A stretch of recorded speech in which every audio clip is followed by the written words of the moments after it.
It was in a town called Utai Thani when I was having a barbecue, on my way to Bangkok from Chiang Mai, where I'd spent the previous 3 months after arriving in Thailand as a new expat. I was only there for one night, about 2 hours north of Bangkok, but I ran into this girl and we started talking. She spoke great English, in her late 20s, and she was currently visiting her family who lived in Utai Thani. She worked in Bangkok. I got her phone number, thought I'd give her a call when I got back to Bangkok and see if we could meet up. After spending 3 months in Chiang Mai, I felt Bangkok was more suitable for a guy like me. I felt like there was more opportunity there. I moved into a condo in Silom. It wasn't too far from one of the BTS stations. It was a small unit, reasonably modern at the time, and I chose that part of Bangkok because I felt it aligned with who I was in terms of this guy who works hard and saves hard and who thinks he's business orientated. I should mention that when I was at home, I did my own business. I bought and sold things online, sold them on the internet, and you probably know which website I'm talking about. And I kind of branched out from there. I had a small consultancy firm, and I designed websites for people. That was my main thing. I was interested to do something in Thailand as well. I wanted it to be aligned with the things I did before, and I hoped to be able to do that and make Thailand my home permanently. This was after the honeymoon phase of loving being in Thailand and understanding I was living there. I'd been in Bangkok for 3 days. At this moment, I hadn't yet gone ahead and rented that place I told you about. That came later. But it was 3 days when I gave that girl a call, interested to know if she wanted to meet up and go on a date. She sounded quite excited that I called her, and we met up a few days later. They used to have this Mexican restaurant, not sure if it's still there, but if you know Pat Pong in Bangkok, never really one of my favourite places to go, but very close to one of those streets, they had this Mexican place, right on the big main road, and it was close to the BTS. It wasn't fantastic food, but I'd been in once before and thought it would be an interesting place to meet. We go there, we talk, and she seems really sweet. I tried to show off my best self, and I felt an attraction to her, and it did seem like this was reciprocated, but I couldn't know for sure. She worked in that part of Bangkok as well, just so happened, customer service, English customer service for one of the phone companies, so her English was at a good standard. She didn't earn a lot of money though. She said it was about 22,000 a month she earned, and I suppose in 2012 that wasn't bad for an office worker at that level in Thailand. But it still shocked me that this professional, who was 29 years old, well-spoken and well-presented, only earned a small amount of money.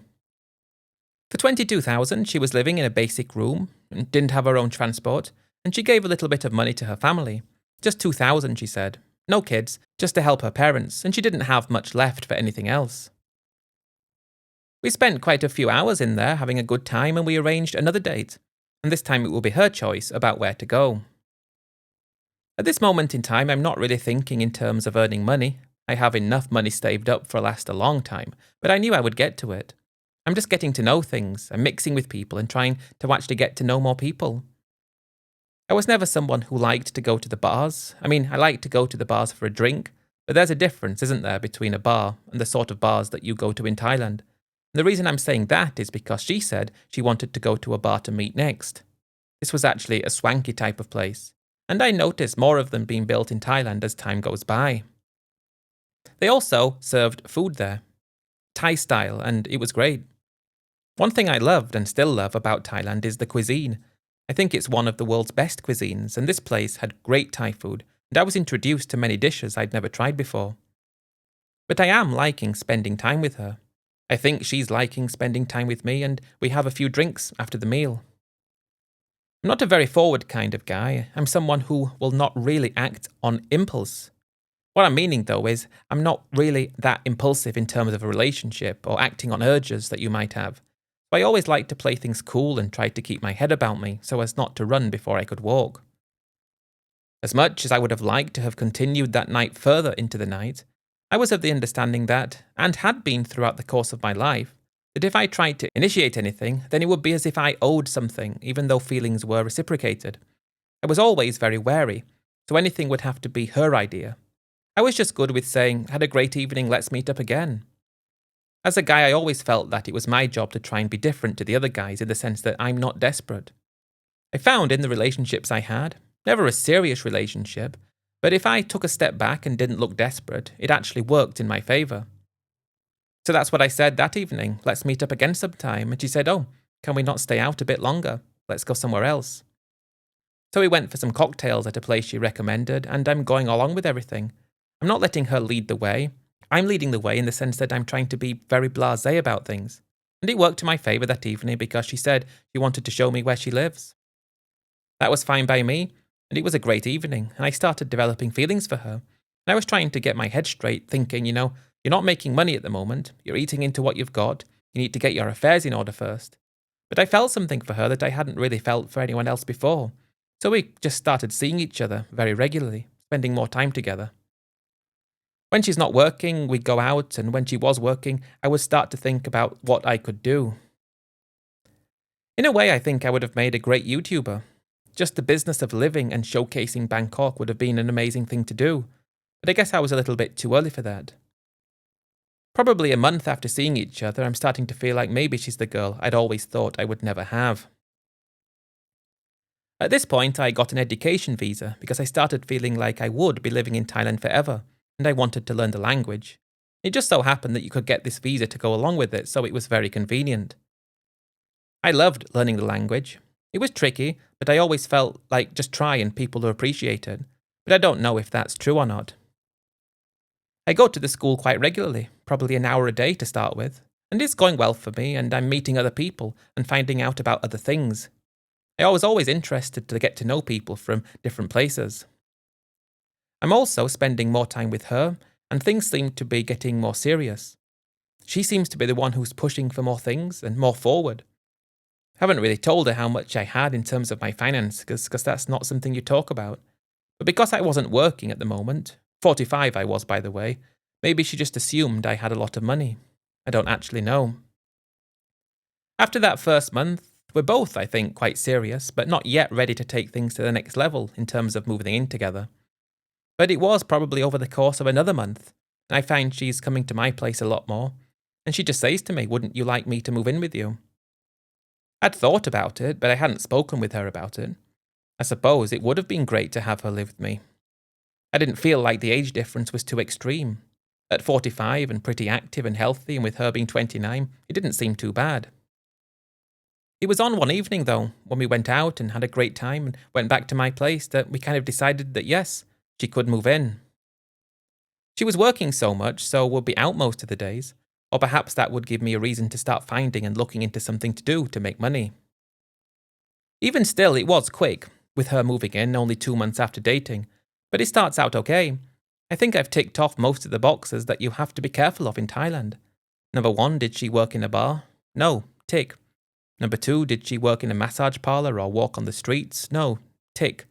Did she work a professional job and was university educated? Yes, tick. So I think everything is okay for me to make this commitment. I helped her to move her things in. She didn't have too many things, and she gave up her place that was only a cheap place, but now she had an extra $5,000 per month to herself that she didn't need to spend on rent. I wasn't expecting her to contribute to the place that I was renting.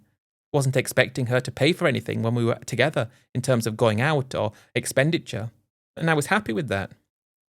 But after she'd moved in for only 2 weeks, I definitely was not expecting her to say that foreigners should give their girlfriends a monthly allowance. That quickly made me take a step back and try to understand what she was getting at. Saying that because we were living together, she should get money from me, even though she was working and I was already paying for everything. And she wasn't a girl like that because I'd seen her in her office clothes. I'd seen her going to work. But she wanted $10,000 from me every month, every single month. That made me scratch my head a bit, and I tried to get her to give me a reason why this was necessary. She couldn't. So just as quickly as I helped her move everything into my place, I helped her move it out again. She had to go and find somewhere else to live because while I have no issue with paying for the place we would live in, paying for everything that we spent together, I wasn't going to give her any money because she was working. I would have even been happy to pay for us to go on holiday together, pay for everything like that, probably spent money buying gifts for her. But under no circumstances was I handing over actual money. This was meant to be my girlfriend, who had a job, earning money, so that really made me think about things. After she left, she called me a few days later saying she was sorry and she just thought that that was what foreigners did in Thailand with their girlfriends. I think I made a reference to the fact that maybe if they met them in a bar, but you're a professional with your own salary, and I was paying for everything, so why would I give you money? I'm not that sort of guy. She tried to make it up with me, but I wasn't having it. If that was what her mind was when we were just together for the first 2 weeks, living together that is, then I could only imagine what she would come up with later. I didn't want to even risk it, so I didn't. After that relationship came to an end, I decided it was time to actually start looking into something to do to make some money. As I said, at home, one of the things I did was design websites for quite a lot of companies. I was good at it, I enjoyed it, and I started thinking perhaps I could do something similar to that in Thailand. I knew what the regulations were. I couldn't just start doing something like that. I would need proper work authorization in terms of a work permit, and I couldn't just get a work permit without getting one through a company.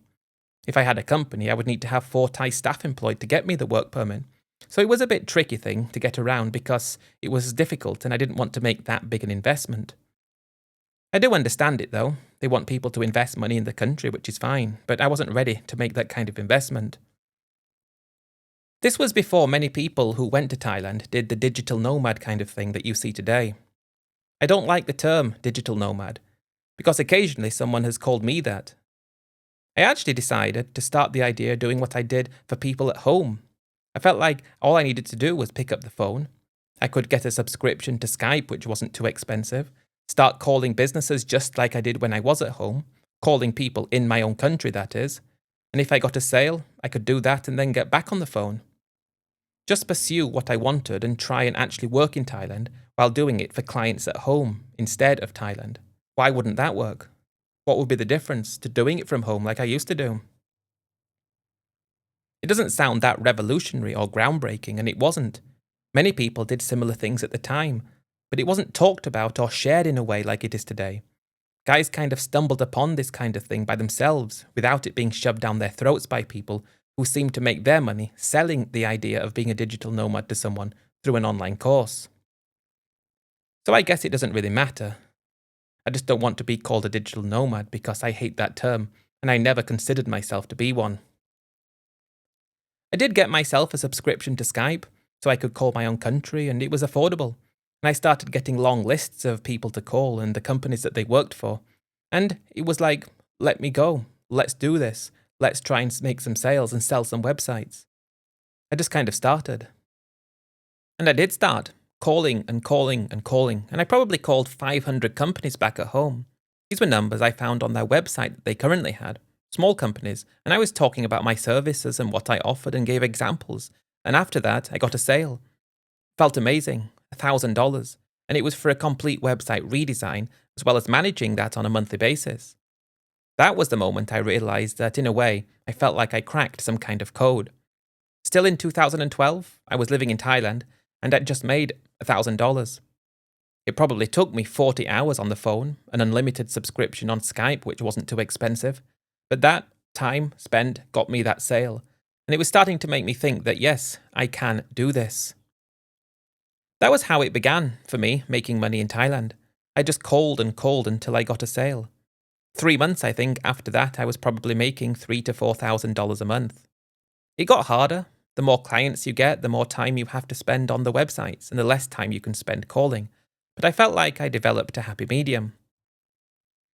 When I hit 10,000 made in total, $10,000 that is, I thought it was time to celebrate because I was feeling really good about the fact that I was making money in Thailand. I decided to go away for a week because I hadn't left Bangkok since I'd arrived from Chiang Mai, so I went to Koh Chang. When I was there, I immediately loved that island. The way that you get the ferry across, and then I was on my bike, by the way, I haven't even told you that I bought a bike, and you kind of get off the ferry, turn right and go up the hill and around and about, and then you get to an amazing hotel by the sea, which is where I was staying.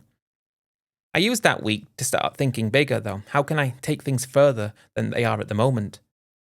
I then thought I wanted to have another go, trying to meet someone, so I joined a dating site, hoping I would have more luck than the last time. I put up a profile and hoped to meet someone, or more than one person, and have some dates, and then get to the point of finding someone who was similar to me and had similar life dreams. Even when I was still on the island, I started to get messages from girls, and I arranged to meet a few of them when I got back to Bangkok. I spent my last day on Koh Chang just driving around on the bike, looking at different things, and I noticed a resort for sale. I saw the price and I had enough money to buy it, but that was when I had the feeling that I'm in Thailand, but I'm not Thai, I can't own it, so it's useless thinking about it. Before I got to that point, I spent a week trying to convince myself to actually buy it. Open a company, find a nominee shareholder, even though you're not meant to do it and it's illegal. But it just felt like I wish I could have bought it because that would have been a dream. But I still hadn't had my eyes opened yet to the fact that I was just a foreigner in Thailand. I hadn't kind of understood that yet. I didn't question it at the time, but the longer I stayed there, I would start to question things, but it didn't really matter. I just assumed at some point that if I stayed long enough, while I might not be Thai, something would happen, whatever it was that would give me a chance to be able to buy something like that. And I'm not talking about in the name of a future partner. Back in Bangkok, I continued with my new business. I was very happy with how it's going, and I met up with the first girl for a date. I had to excuse myself after half an hour. It was clear that she was just after money. Asked her what job she did, she said she wasn't working. Where did she live? With friends. And I had to think about what she was trying to say. I think perhaps she actually worked in a bar and she didn't want to say. I get it that some girls do that, but if I'm going to be with someone, it has to be for the right reasons, and any sort of financial things, that can come a lot later when it's appropriate. My next 3 dates didn't go well either. I'm starting to think perhaps it might be difficult to meet someone in Thailand who is like somebody would be at home. Maybe it's just a different culture, maybe they do things differently in Thailand, maybe it's expected that the man has to support even though she's still working. I mean, I knew the man had to support in terms of paying for things, but if you're working, why do you need money on top? You have your salary and you don't need to use it for anything apart from what you want to use it for, so that's a huge positive that guys like me don't have the benefit of. I decided I might as well be upfront when I met anybody else, and if that scared away any of the girls, then that would be great, because we wouldn't waste any more time. I went on more dates over the course of a few months, and when I started saying to girls, exactly who I am and what I'm looking for, I think they actually respected that. I mean, at least one of the girls did, saying she understands what I'm trying to say, and she worked herself too. She was just a receptionist at a big office building, working downstairs in the information area.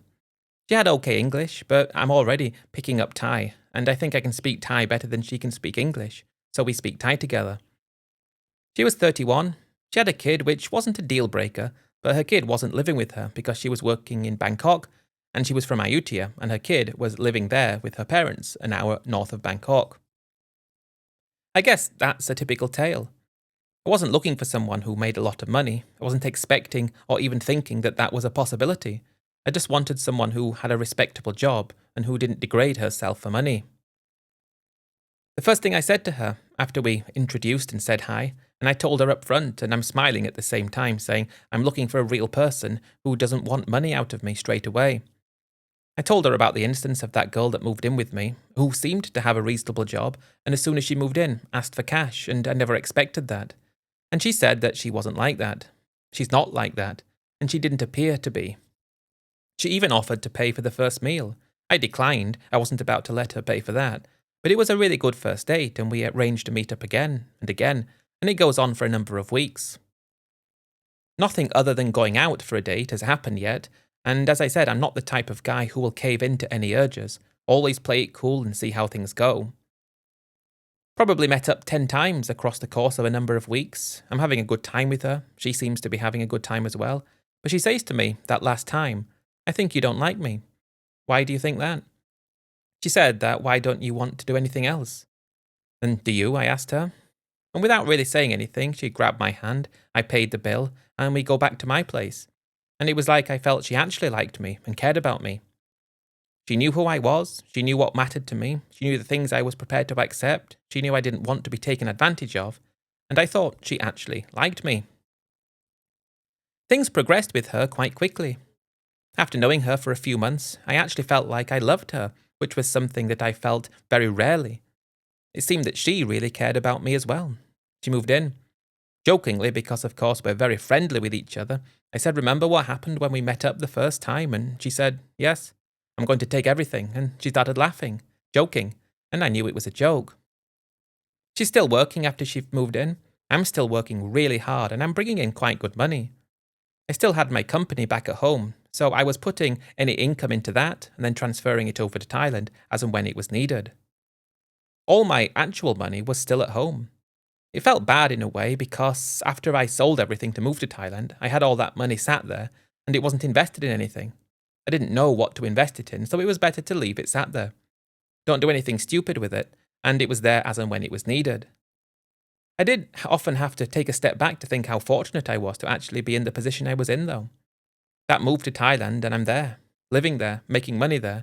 And let me go off on a bit here and give me a second, but I think one of the things that causes many people to fail when they move to Thailand, aside from getting involved with the wrong girl and losing money that way, is the fact they want to do something to make money, and they're prepared to work. But how hard are you actually prepared to work? I might be making $4,000 a month at this moment, but I'm picking up the phone hundreds of times a day. Sometimes I get no results from that, but I do the same thing the day after. And I'm manic when it comes to hard work. Probably wasn't being compensated well enough for the amount of work I was doing, but I wanted to live in Thailand and make sure it worked for me, and it was. If you're thinking about doing something similar, I would say try it, but think that it's going to be hard work, not easy. Nothing like any of these guys say online, work for an hour a day. The months are going by, things are still going well for me in terms of how much I'm earning. I'm feeling like I made the right decision with my girlfriend moving with me, and while I'm paying for most of everything, I'm not giving her any money, which is how it should be. She is only earning 15,000 baht, so it's fine for me to pay for things. She sends half of that to her kid. With what she had left, she could do with it what she wanted, and occasionally she'd even buy small gifts for me. Maybe it only cost 1,000 baht, but that was still more than 10% of what she had left in a month, and she was being like a normal girlfriend would be. My Thai is getting quite good, and we're speaking basically Thai with each other all the time. And I think it was 6 months or something along those lines that I felt the urge to marry her. I'd never been married before, and it felt like the next step. I didn't propose in any romantic way. We were just out one evening, and I started talking about the fact that perhaps we could get married. But before she even said anything, I said, I've been thinking about marriage, but there are things in Thailand I'm not very comfortable with. Sinsot is something I don't agree with because it's not in my culture, and also in my culture the girl's family pays for the wedding. I'm not expecting your family to pay for the wedding, but I'm not comfortable with giving them money because it feels weird. After I said that, she said her family wouldn't expect it because she said she was old already, just gone 32, and she had a child. Her family wouldn't expect it, and she indicated that she would really be happy to get married. She said maybe even start a family. I hadn't thought further than just getting married. In terms of a family, that was something I hadn't yet decided on whether I would want or not. I mean, having my own kids. It just felt so tying, so trapping. I said to her, perhaps children might not be the best thing. You already have a child, so it's not like you don't have one. And she understood, but said, let's see. There was no point writing anything off, and that was good enough for me. We got married at the start of 2014, and after that it was the idea to go to Chiang Mai and do a motorcycle trip together, all around northern Thailand. But we went, and unfortunately it was burning season, which I hadn't realised, so it wasn't much fun, stopped halfway and flew to Phuket. After getting married, I was starting to think about trying to expand my business. I was still working really unsavoury hours, probably 12 hours a day. Even worked on Saturdays when I would spend time researching, looking for potential clients. And I was starting to think that I could expand this and maybe open an actual company in Thailand. Maybe get employees to help find clients and employees to build websites and try to really expand the business. I knew it would take an investment. I'd have to have staff, I'd have to rent an office, I'd have to buy computers, and it was just a question of whether this investment would be worth it or not. Or should I continue doing the things I'm doing? Because I was averaging 4,000 a month. It felt like a lot of hard work for the amount of money though. I felt like for the amount of work I was doing I should be making 10,000 a month. And I quietly started researching exactly what I would need to do to be able to set up this company the way I would want it. One of the problems was while you need Thai staff, people that I would need to work for me would need to be fluent in English so they could call companies and try to sell our services back at home. While you could find Thai people who spoke fluent English, it wouldn't necessarily be the right fit. I would need an expat, which would also mean more Thai staff just to get them a work permit. Then I found out that if you were married, which I was, and if I found someone to work for me who was married, The ratio for Thai staff would be 2 per work permit instead of 4, and that made things easier, so I would just have to find someone who was married. Because I was married, my wife could hold 51% of the shares, and I wouldn't need to use a nominee. If I could find someone who was a web developer, perhaps an early stage web developer so the salary wouldn't be too high, I could do the calling myself to start with, and do more of it because I wouldn't need to make the websites. That was my plan. I was able to arrange it with the agent that I used to help me do everything, and actually, my wife was able to be included as one of the Thai staff, even though technically that wasn't allowed, so I only needed to employ one more person. With that, I decided to go for it. I pulled the trigger. My wife quit her job so we could do this together, and the company was formed, rented a small office, smallest we could find, and spent 2 to 3 weeks looking for a Thai person who was great at what we needed. We found one, really committed, good English, so when it came to writing things on the websites, he would know if something was wrong or right. That was important, and we hired him. I spent a total of $15,000 getting everything set up, that's dollars, included everything, finding the place to rent and the deposit, paying the agent, all the company formation fees, and everything that went along with it. Things started out well. I'm able to spend probably 40% longer than before calling, so we're getting more clients in because of it, and the guy doing the websites is good at it as well. I always check to make sure it's done properly and is doing great. What I find though was we're bringing more money in, but because my wife's part of the business now, and she's doing admin side of things, and she's getting a salary of $20,000, but she was working for that and doing the administration things. Our guy was being paid $30,000, and after the accountant's fees that we'd paid, then I was probably still left with the same amount of money anyway, even though I was doing more calling. It's working in the sense that I have a work permit now, which makes things easier, and I had the marriage visa, but I'm not making any more money on top. There is more pressure though, so that's the first thing I noticed. My Thai company worked for my company in my own country. It was quite seamless. I was thinking about how to expand the business without risking too much money. I needed someone who was like me, a guy who would really hit the phones and who wouldn't put the phones down until they made a sale. Not overly pushy or forcing a sale. I mean, if someone says no, you immediately pick up and try again. If I could find a guy like that, it would have to be from my own country. He would have to be married to a Thai, so he would only need 2 more staff, and it could be a potential. Then we could get one more guy to do websites, another Thai person for something else, and then this expat. He would need a work permit, but that's fine. I spoke about this together with my wife and we decided it would be worth trying. And it took about a month until we found all the right people. Amazing how many expats there are in Thailand that are married that want jobs. We found a really great guy who had experience doing the same thing at home. He had a small salary, big commission, although for work permit reasons he had to have a certain salary over a certain threshold, but that was just one of those things. I also transferred some more money into the company, about 1 million baht for other essentials that might come our way. That guy we had was a natural, nearly as good as me, and over 3 months of this since he started. While the work I'm doing is considerable because I'm still calling and I'm managing people and I'm making sure sites are good and making sure everything's right, I'm starting to get more out of it. I mean, what's left over at the end of the month. Before it was about 4,000 and now it was averaging 6,000. So I'm starting to picture how can we actually grow this. For every guy I hire, as long as they're good, that could be 2,000 a month extra for me, which would be great. Things start to sound exciting, but of course the more you grow, the more pressure there would be, so we didn't get that far yet. My wife seems to be perfect as well. She seems to be the person I met, the person I got to know, and she was getting 20,000 a month out of the company to do the admin. It started out well, she's in the office every day like everybody else, and although she's not doing much work because there's not much for her to do, I do get it, she quit the job and she's helping with the company. About 3 months after we had that other expat working for us though, I wasn't expecting it when she came to me and she said she should get some more money. She was expecting a salary increase.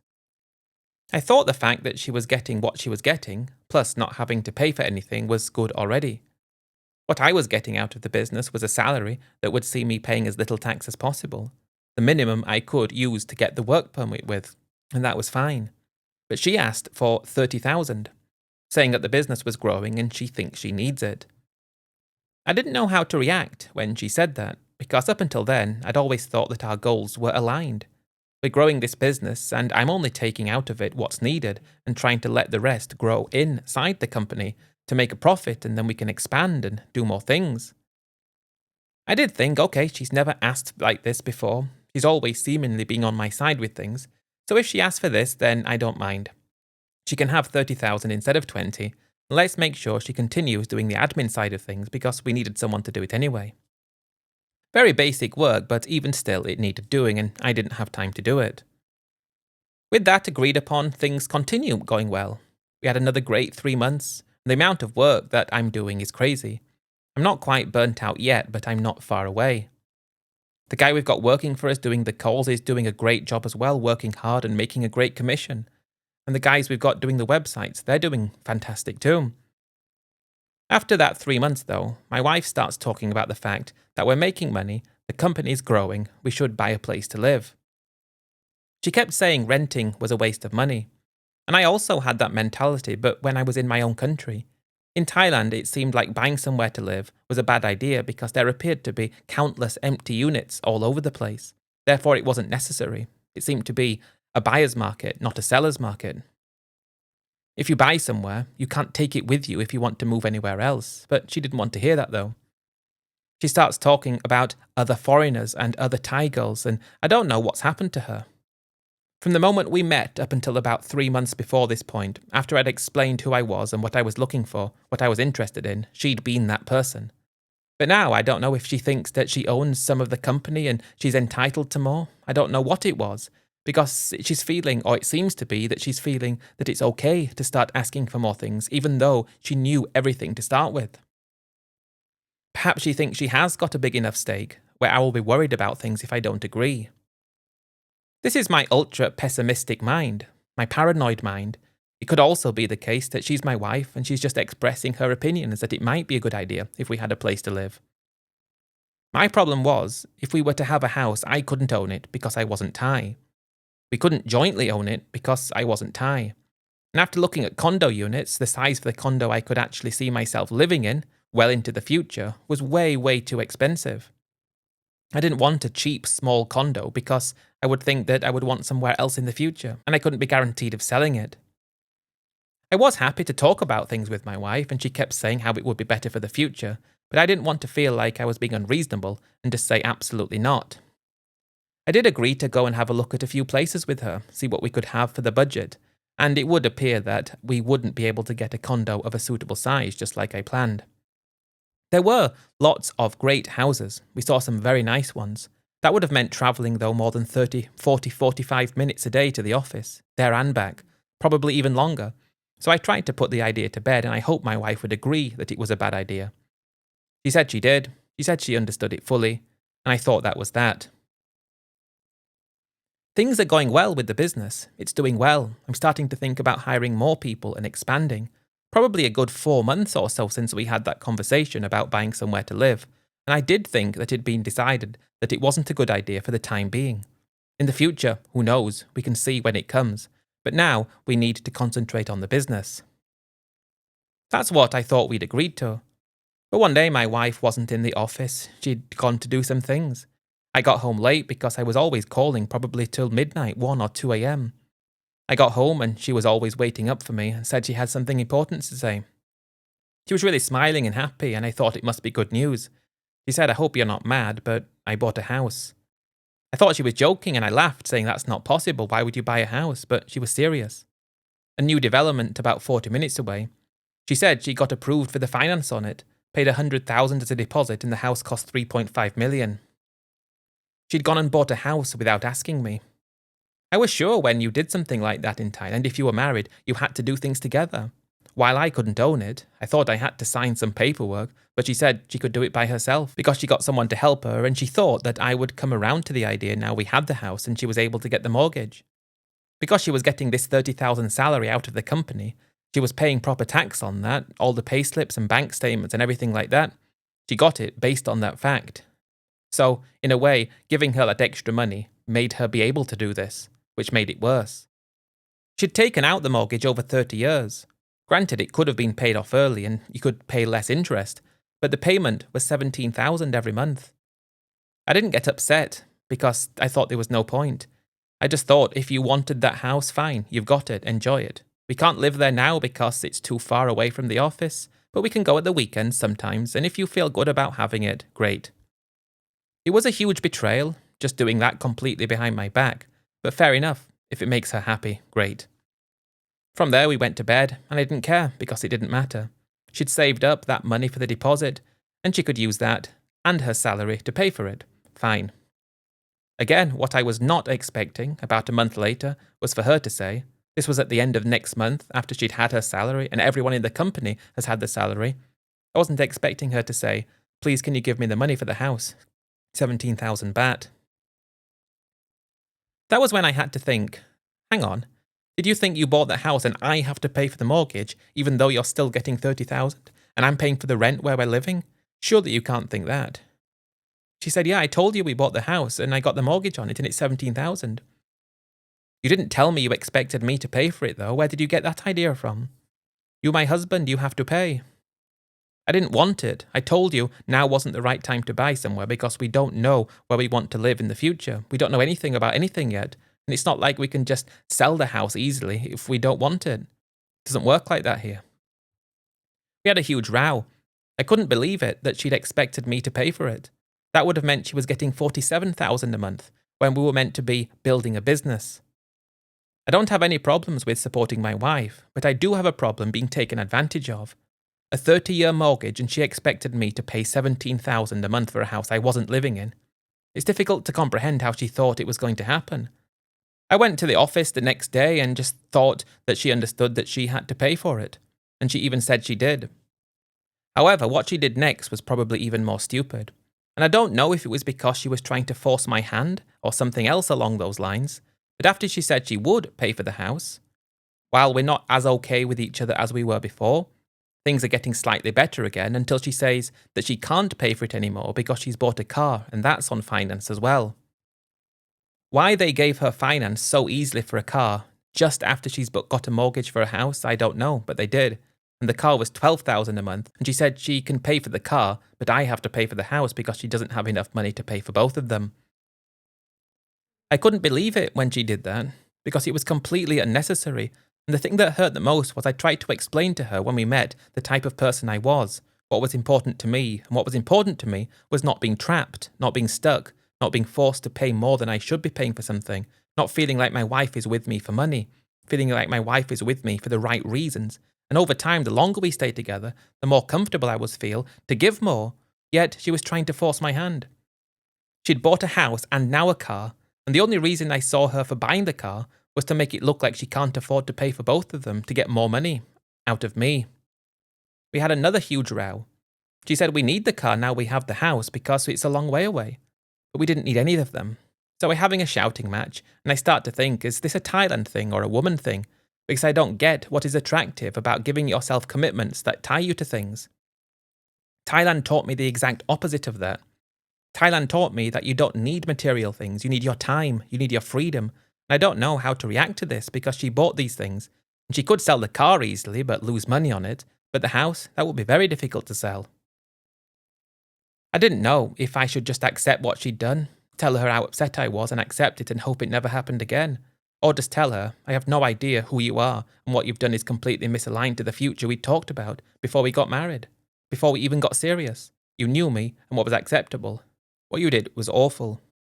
What I decided to do was talk to her and say how upset I was by what she's done, how I think the car was on purpose and this is not the right way to behave with me, and I thought you knew that. I said you pay for the house and the car for 1 year, which means that you're not going to have any other money out of your salary. You don't need any more money because I'll pay for everything. You pay for those for 1 year, and if everything's okay after 1 year, I'll pay for both of them. That way, I think it's the fairest thing for both of us. My reasoning behind that was, if she thought about the future, together with me, if she thought that was best for us as a couple and for the business and for everything we were doing together, she would see that as being extremely fair. It would also give me a year to see if she was the same as before, or if she was different now that she didn't have any money to spend, even though she wouldn't need any money to spend, because I was going to pay for her anyway. I thought it was a good idea, and she said okay. Things moved forward from there. I decided against hiring more people because of this thing that she'd done. It was lying over me. I wanted to try and build a bigger buffer now because of this, just in case. So a few weeks go by, and I think she's okay. She seems to be. And in a few months, she seems to be. And it gets to the end of the year and I feel like she has behaved normal. But it's time to do the company accounts.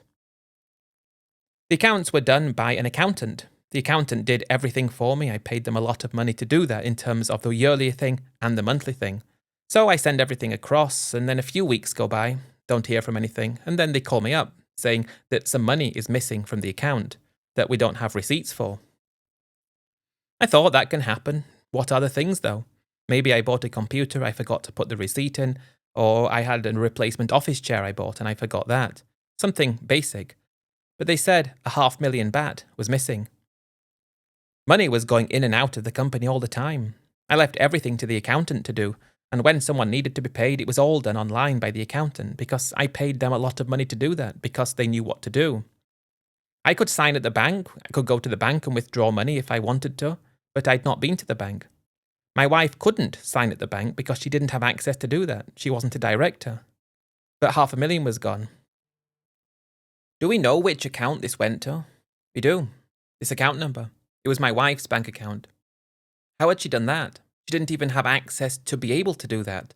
And the accountant wouldn't have done it either. When the company was formed, it was set up, and although I only had 49% of it, I had what they called preference shares, so my shares had more votes than my wife's shares did, so I was confused. To cut a long story short, she'd managed to somehow get some paperwork from the company saying that she was now appointed as a director, and because of that, she could now sign at the bank. I don't know how, because I had the preference shares, and I was never consulted about it, but somehow she'd managed to do it, and she'd taken that money. When I confronted her about it, why did you take 500,000 baht out of the company and put it into your account? She just said she needed help to pay for, as she put it, our house and our car. Don't you mean your house and your car? The ones that I didn't want? The ones that you were meant to be paying for a year to show your good faith, and then I will pay for them afterwards? After you've proved that you're not trying to be this very person that I've just found out that you are. Imagine if you'd waited.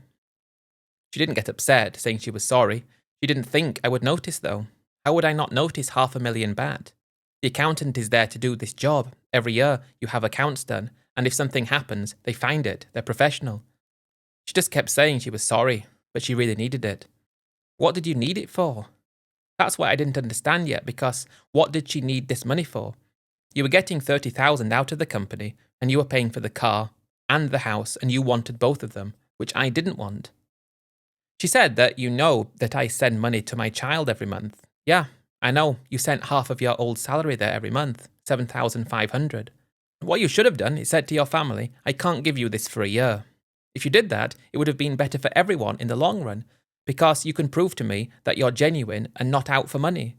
But you've taken your immediate situation and that of your family, done stupid things to try to get money out of me, and now you've stolen money from the company. Okay, you're a shareholder of the company, you own 51% of it, yet how you managed to get on the bank is wrong. I felt so let down by her because everything that I tried so hard to avoid had just happened. Most of what I had was still in my own country. The only thing we had in the company was that little bit of money I sent in to cover eventualities, thinking about growing the business, thinking about continuing to work hard and building something big, and then we'll get to the point where we can decide what we want to do after we've managed to save. What do you want me to do now? I asked her. What do you think I should do in this position? You know what happens when a girl's in a position like that. She just tries to use what she has to her advantage, her looks, and I'm not a guy that can fall for that. I'm not a guy that can be played like that. She said, I love you. I want to be happy with you. I'm sorry. I won't do it again. I didn't believe her, though. She was acting like it was nothing. That was 3 stupid things she'd done. As soon as she started to feel more comfortable, as soon as she started to feel like she was entitled to these things, she started to do things like that. So no. I said, you have 2 choices. You can either pay the money back and we'll be okay, that's 500,000 baht, or we don't stay together anymore. What she said next was quite shocking, saying if you don't have me, you don't have the company. You need me for company. You need me. That was when I knew how she thought. She thought that because she owned half of our business, that she could use that to get more things out of me. But I said to her, I'm the business. Even if this business has to close, the only people who are going to hurt are the guys we've got working for us, not me, because I can do it anyway. So do what you want. When she knew I was serious, then she changed her tune again. Okay, I will pay back. I will give 1,000 every month out of my salary. No, you won't. You have to give it all back. Knowing she couldn't, I just walked out of the condo, and I couldn't take that type of behaviour anymore. We did get divorced, closed down the business, put everybody out of work, and I continued doing the same thing, but I left Thailand. She got 500,000 baht that she stole out of the company, and she didn't get anything else. I didn't have anything in Thailand. I think she knew if she didn't get divorced and I left, it might be more difficult for her in the future, so that's what happened. She was so upset when we got divorced, saying she's sorry, please change your mind. But how could I change my mind? Because that's who she was as a person, and that wouldn't change. I left and I put my business on hold for a few months as I got my head back in order. That was the beauty of it though. It was still the same business, and I didn't need to be in Thailand. I could do it anywhere, and I just didn't know where yet. That was until I went to the Philippines. They spoke perfect English there, and I could actually use that as a boost for the business. I thought I would try my hand there. Things went okay for me. I tried to have another relationship. Things got serious, she was great. Things got more serious, she was great. Things got even more serious, close to marriage. She wants more money, so that didn't last. I've just resorted to casual relationships only because I always thought the longer you stay with someone, the more comfortable you get with them and the more happy you should be together. Yet the more comfort that I get when I'm with someone longer is the feeling like the longer I'm with them, the more I can trust them, the more I feel aligned to who they are. Yet it appears that the longer someone, at least from my perspective in Thailand and the Philippines, the longer they stay with you, the more comfortable they are to want more out of you for nothing. I have no issues with supporting and agreeing to things, but I do have issues with being lied to and being seen as a source of money for her wider family, being seen as someone who is going to sacrifice my own future for someone else's present. I did that business for a few years. I went really hard and made quite good money, but at the moment, I actually just spend my time travelling around Southeast Asia. I spend a few months in one country, a few months somewhere else, and I find that that's the perfect balance for me. I often do wonder what life would have been like if I'd stayed in Thailand and my ex-wife hadn't bought that house and car and stole that money. I do think by now I would have expanded the business further, would have made a lot of money, and we probably would have our own place now. But that would have been at a time when both of us wanted it, not just her. I think what I'm trying to say is the guys that I've met in Thailand and in any other country around this region who are the most successful are the guys who either found the right girl, which I think is like a 1 in a million shot, or the guys who remain single. I don't think I've met anybody who's lived a long time and been married for a long time in one of these countries who doesn't admit to his wife doing certain things that he believes has made his life, and therefore her life, more difficult for the present and the future. From when I understood that I would need to remain single, my life has been better than ever. I can go where I want, do what I want, and I never have to be concerned that somebody, instead of being who they claim to be, is actually doing something that can make my life worse. I have a joke which I share with a few of my friends. It's not really a joke that you would laugh at, but I always say, why is it that when I have a casual relationship with a girl, she will treat me better, she will let me have more fun, and she will be sweeter, more romantic, and kinder than she will be when she eventually meets an idiot who marries her and who gives her everything and who spends years with her? It should be the other way round, but that should tell you everything you need to know about a relationship in this part of the world.